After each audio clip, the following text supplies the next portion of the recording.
Breaking news Medak జిల్లా పెద్దశంకరంపేటలో ఉద్రిక్తత నెలకొంది. నారాయణ్ ఖేడ్ మాజీ ఎమ్మెల్యే భూపాల్ రెడ్డి కారుపై దాడి జరిగింది. వాట్సాప్ గ్రూప్ లో పెద్దశంకరంపేట మాజీ ఎంపీపీ జంగం శ్రీను పోస్ట్ పెట్టడంతో గొడవ మొదలైంది. ఇక పోస్ట్ కి కౌంటర్ గా కాంగ్రెస్ నాయకులు రిప్లై ఇవ్వడంతో ఈ వివాదం చిలికి గాలివానలా మారింది. మాజీ ఎంపీపీ ఇంటి దగ్గర కాంగ్రెస్ కార్యకర్తలు భారీగా తరలి వెళ్లారు. ఇక అదే సమయంలో అక్కడే ఉన్న మాజీ ఎమ్మెల్యే భూపాల్ రెడ్డి కారుపై కొబ్బరి బొండాలతో దాడి చేశారు. అనంతరం మాజీ ఎంపీపీ షాపుపై దాడి చేశారు. బీఆర్ఎస్ కాంగ్రెస్ కార్యకర్తల మధ్య ఘర్షణ జరగడంతో పోలీసులు వారిని చెదరగొట్టారు.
నాకు కూడా చాలా మాటలు వస్తాయి.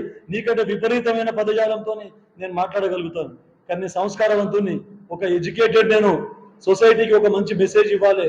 నీలాగా ఇట్లా పడితే అట్లా బర్లు కాచడం లాగా నేను మాట్లాడదలుచుకోలేదు. అట్లా అదే చెప్తా ఉన్నాను. ఖబర్దార్, మా నాయకుల గురించి మా ముఖ్యమంత్రి మాట్లాడితే నాలుక చీరేస్తా అని మరి కూడా హెచ్చరిస్తా ఉన్నాను.